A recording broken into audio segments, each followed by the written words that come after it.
2022 সালে এসটিজিটি পরীক্ষা গ্রহণ করা হয়েছিল এবং সেই তালিকায় বিশেষ করে যারা উত্তীর্ণ হয়েছে সেই নিয়োগ প্রক্রিয়া দ্রুত করার জন্য এবং 2022 সালে পরীক্ষা গ্রহণ আজকে 2025 সাল দীর্ঘ বছর অতিক্রান্ত হতে চলেছে, এখনো পর্যন্ত ফলাফল ঘোষণা করা হচ্ছে না।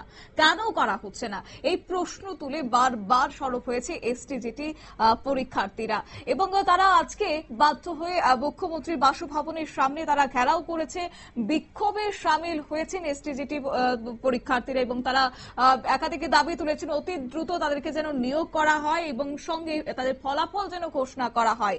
আজকে এই বিষয় নিয়ে বিক্ষোভ দেখিয়েছেন আজ মুখ্যমন্ত্রীর বাসভবনের সামনে। অবশ্য তারা কি জানিয়েছেন, এদিন কি বললেন তারা, শুনুন।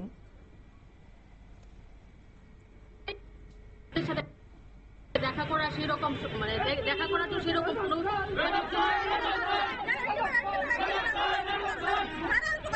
মুখ্যমন্ত্রীর সাথে দেখা করার সৌভাগ্যটা আমাদের হয়নি এখন।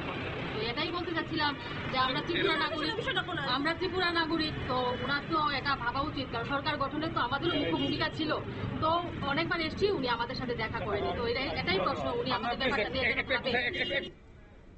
আপনারা শুনলেন তাদের বক্তব্য এবং মুখ্যমন্ত্রীর নিকট তারা আবেদন জানিয়েছেন অতি দ্রুত তাদের যেন ফলাফল ঘোষণা করা হয় এবং তাদের যেন নিয়োগ করা হয়। সেই নিয়ে কিন্তু আজ প্লেকার্ড হাতে নিয়ে বিক্ষোভে সামিল হয়েছেন মুখ্যমন্ত্রীর বাসভবনের সামনে এসটিজিটি পরীক্ষার্থীরা। নিয়ে নিয়েছে ছোট্ট একটি বিজ্ঞাপন বিরতির সঙ্গে থাকুন।